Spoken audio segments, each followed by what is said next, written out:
Huwag nawang mangyari sa akin na ipagmalaki ko ang anumang bagay, bukod sa krus ng ating Panginoong Hesukristo, sapagkat sa pamamagitan nito, ang mundong ito'y patay na para sa akin, at ako na may patay na rin sa mundo.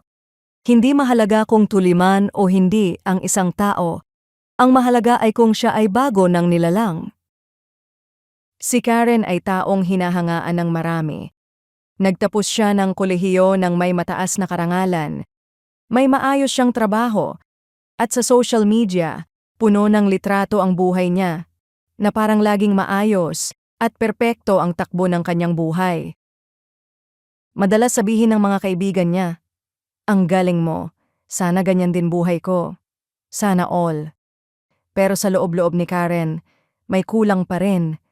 Kahit gaano karami at katayog ang naabot niya, parang hindi pa rin ito sapat. Isang araw, matapos ang isang nakakapagod na linggo, nabasa niya ang mga salitang ito. Huwag nawang mangyari sa akin na ipagmalaki ko ang anumang bagay bukod sa krus ng ating Panginoong Hesukristo. Hindi mahalaga kung tuliman o hindi ang isang tao. Ang mahalaga ay kung siya ay bago ng nilalang. Tinamaan siya sa kanyang nabasa. Baka nga mali ang kanyang sukatan ng halaga niya. Hindi pala dapat base sa achievements, sa papuri ng tao, o sa imahe niya. Ang tunay na sukatan ay ang krus. Mahal siya ni Kristo, at sa kanya, siya ay bago ng nilalang. Mula noon, nag-iba ang pananaw ni Karen. Patuloy pa rin siyang nagsisipag sa trabaho, pero hindi na para patunayan ang kanyang sarili. Kayanan niyang harapin ang pagkakamali, nang hindi nakakaramdam ng pagkawasak.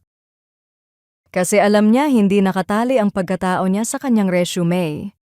Kaya na rin niyang magsaya para sa tagumpay ng iba, dahil alam niyang ang halaga niya ay na kay Kristo. Ganon din para sa atin.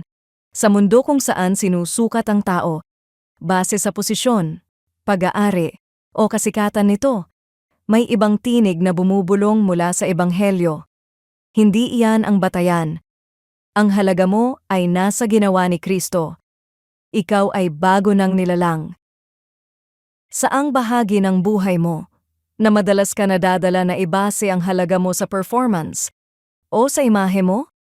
Paano mo ngayon pwedeng maranasan ang katotohanan ng pagiging bagong nilalang kay Kristo?